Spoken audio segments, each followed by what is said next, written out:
The year is 1754 BC. In the vast expanse of Mesopotamia, a ruler emerges. Someone that would change the course of history forever. King Hammurabi. His ambition to unite the kingdom of Mesopotamia under a code. So the first written legal system was born, Hammurabi's Code. Engraved in a slab of basalt, it became a revolutionary declaration of the first people's rights and responsibilities. Its public nature was as important as the laws themselves. This code would prove that it would last the test of time. In a world where conflicts came often, Hammurabi wanted to fill the role of the Messiah. He sought to seek justice throughout the lands, with a principle in mind that the strong should not be able to oppress the weak. Hammurabi believed that he was the chosen one, picked out by the gods with a divine purpose. This divine connection, along with the different punishments, reinforced the idea that these laws were sacred and to be followed thoroughly. This code was more than just a set of rules. It was a statement of rights and responsibilities, a way to bring order to a society divided by wealth and status. Hammurabi's code ensured that no one farmer, merchant, or noble could claim ignorance of the law. This was the first exchange of the rule of law. The laws, being inscribed on a massive stone stele, were displayed publicly, ensuring that everyone, from citizens to farmers, had knowledge of these rules and abided by them. The most famous principle of this code, an eye for an eye, or a tooth for a tooth. This phrase establishes the concept that the punishment should and will fit the crime. The code consists of 282 laws, each of them being different and covering diverse areas. These areas could include family disputes, property rights, trade, labor, and so much more. At the top, a 30-line introduction explaining why Hammurabi had been chosen by Shamash, the god of justice. In this paragraph, he claims that Shamash had transferred these laws through Hammurabi. The code wasn't just about punishment, it was about setting clear boundaries and expectations. One of the main features of this code is its attention to social rules and relationships. In the world of Mesopotamia, all men are not born equal. Fairness in Mesopotamia was often determined by one's social status. Rights and responsibilities were defined according to one's place in society. Men, women, slaves, and free citizens all had distinct legal standing. Take Law 195, for example. If a son strikes his father, his hands shall be cut off. Family relationships were a cornerstone of the code. Laws governed marriage, inheritance, and responsibilities of parents and children. Everyone had a role in Mesopotamia.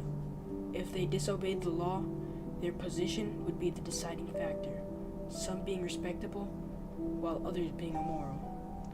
In Hammurabi's Babylon, these rights and responsibilities were inseparable, but still, at some times, unequal.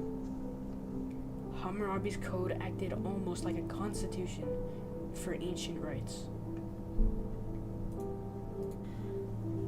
To bring about the rule of righteousness in the land, to destroy the wicked and the evildoers, so that the strong should not harm the weak.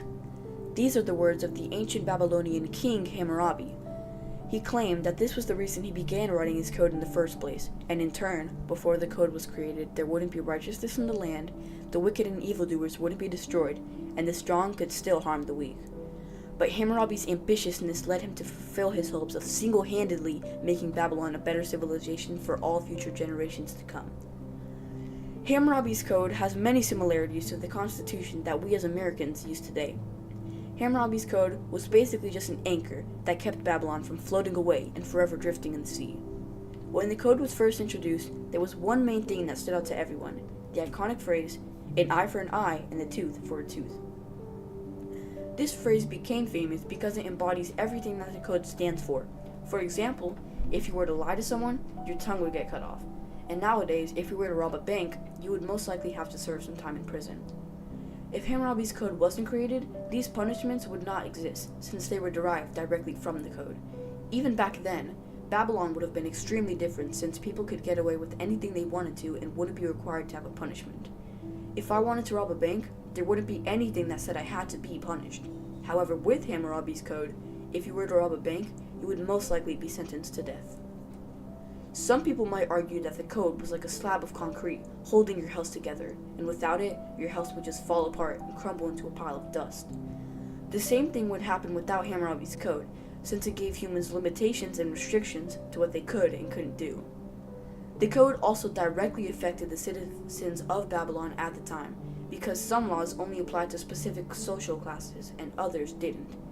At the time of when Hammurabi's code was created, and for the following few decades, there were three main social classes: the Ardu, or slaves, maids, or servants; the Mushkenu, or the free men; and the most prestigious of them all, the Emilu, or the elite.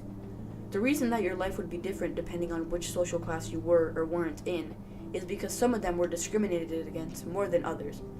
Some punishments for if you did one thing to one person in one class compared to if you did the same thing to a different person in another class would not always be the same. For example, if you were to kill a pregnant lady who was in the Ardu class, you would only have to pay a monetary fine. But if you were to kill a pregnant woman who was in the Mushkenu class, your own daughter would be killed as sacrifice. Of course, all of this is in ancient Babylon because nowadays, we don't necessarily have social classes or any way to rank our status. Even though back then, the effect of Hammurabi's code was immense, the effect has still persisted into today's date. Hammurabi's code made a framework for many civilizations and legal systems worldwide. The laws and rights conveyed in Hammurabi's code have been used as a guideline for centuries. Many laws, such as an eye for an eye and a tooth for a tooth, have changed and evolved into the version we know them as today. In Florida's laws involving theft, if you steal something with a value of $100 or less, then you could have punishments of a $500 fine and up to 60 days in jail, showing how the laws have changed and became more advanced versions of Hammurabi's code. This code established innocent until proven guilty, which the United States legal system uses. This principle means that if a person accused of a crime is innocent until the jury has enough evidence to unanimously say that the defendant is guilty. Establishing this fundamental concept was extremely important to today's rights and legal systems. Of the many other laws and rights stated in Hammurabi's code, one crucial act is being sworn in. Being sworn in is when you are a witness for a case and you have to approach the stand, explain how you will pledge and tell the whole truth and nothing but the truth. This is a key factor, and without it, we wouldn't be able to trust any witnesses. After all, the witnesses could lie to get their friend out of jail or their enemy in jail. Hammurabi's code didn't only create stepping stones on a legal level, but also with the understanding the culture and history of ancient times. This code put our nation into the shoes of those who lived in Babylon. This legal system developed our grasp of the human rights more than any other legal system because it was so much more detailed and had so many more laws. The Code of Hammurabi kept order in Babylon, much like the United States Constitution, as both Hammurabi's code and modern legal systems strive to protect the rights of the citizens in their land. Hammurabi's code provided an outline for serving justice and solving controversy. Hammurabi's code had a profound impact on the United States, so much so that there was a carving of Hammurabi in the Supreme Court. The Code of Hammurabi was the first fair legal system having a justice for everyone, from the slaves to the elites and everyone in between. Although this set of laws was the first of its kind, it is one of the best ancient legal systems. It left a lasting impact on Babylon and future generations to come. The Code of Hammurabi helped outline legal systems for centuries.